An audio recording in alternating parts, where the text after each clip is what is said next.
Hello boys and girls and happy Sabbath. It's nice to see you. Today I'm going to tell you a story. But before that, let's say our memory verse. Our memory verse is found in 1 Corinthians 10:31. Therefore, whether you eat or drink or whatever you do it for the glory of God.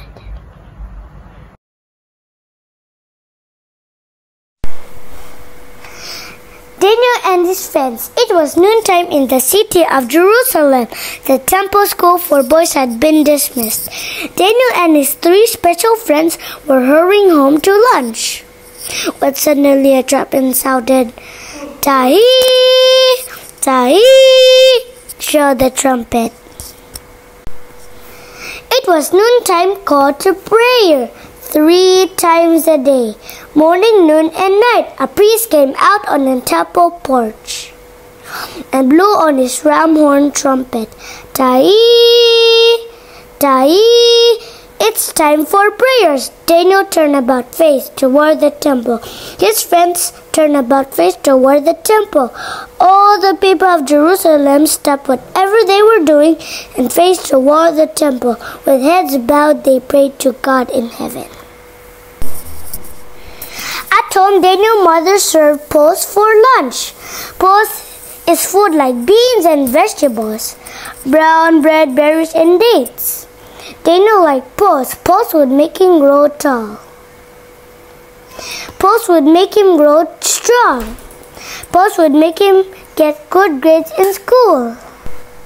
Daniel and his 3 friends and all the people of Jerusalem felt safe in the city, for hadn't the city of high stone wall around it, with a watchtower above each gate, where watchmen kept watch day and night.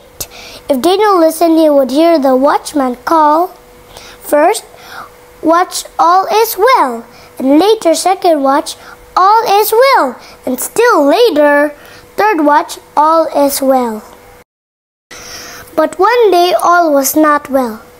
The watchman hurried out of the watchtower, blew a warning blast on his trumpet, and shouted, An enemy approaches! Quickly the gates were shut and buried. Man-mounted city walls, boys climbed rooftops. Far away, so far that soldiers and camels looked like a line of creepy crawling bugs, came the dread army, that feared army of Babylon. Closer, closer, closer the army came. The army of Babylon pitched camp near Jerusalem.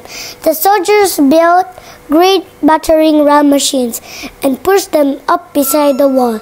Crash, crash, crash!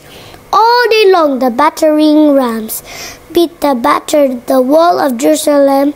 Crash, crash, crash! Finally, after many days, a part of high stone wall gave way. The army of Babylon marched into Jerusalem. Some of the soldiers climbed the hill to the temple and took away the temple's golden vessels, as the king of Babylon had commanded them to do. Some soldiers stood guard while other soldiers took men and boys prisoners. They took Daniel and his 3 friends. The army marched the prisoners toward Babylon. Soldiers and camels lead the way. Then came the prisoners chained together. Next, donkeys bringing the gold vessels. The more soldiers. For days and days, the procession marched across a hot, sandy desert. Daniel's sandals were out. His friends' sandals were out.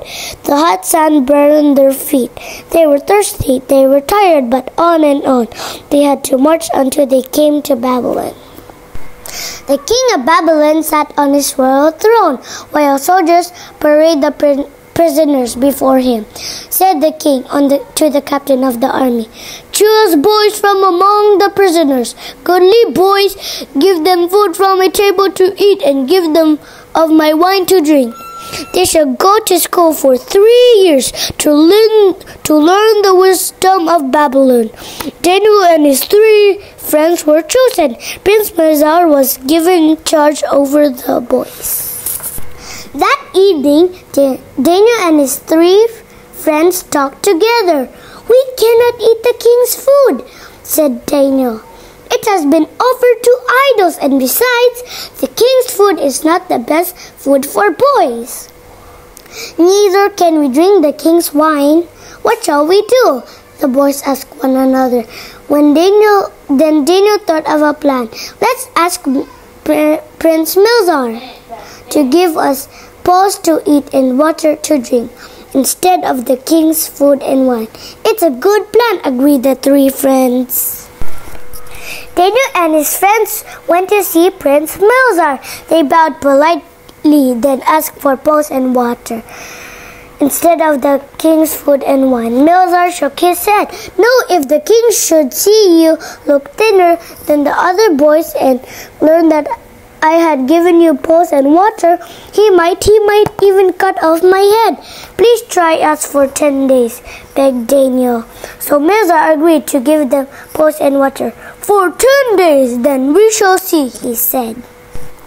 Although Daniel and his 3 friends were far from home, and there was no sound of a ram's horn trumpet to remind them, they did not forget to pray. Morning, noon, and night, Daniel opened his window to wall the temple back in Jerusalem and prayed to the God in heaven. He asked God to bless the pulse and water and to please let it make them strong, so that Mizar might know that pulse and water were better for boys than the king's food and wine. When the 10 days had passed, Prince Mizar called all the boys before him. He looked at their faces. He felt their arms. He found that Daniel and his 3 friends were fairer and fatter than the boys who ate the king's food and drank the king's wine. So during the 3 years of school, Prince Mizar gave Daniel and his 3 friends pulse to eat and water to drink. 1, 2, 3 years went by. School was over for Daniel and his friends. They had grown taller. Had they grown wiser? The king himself would test them. Daniel and his friends, dressed in clean clothes, with hair comb and sandals polished, stood before the king of Babylon. The king asked them question after question, and lo, the king found Daniel and his 3 friends 10 times wiser than all the wise men of Babylon.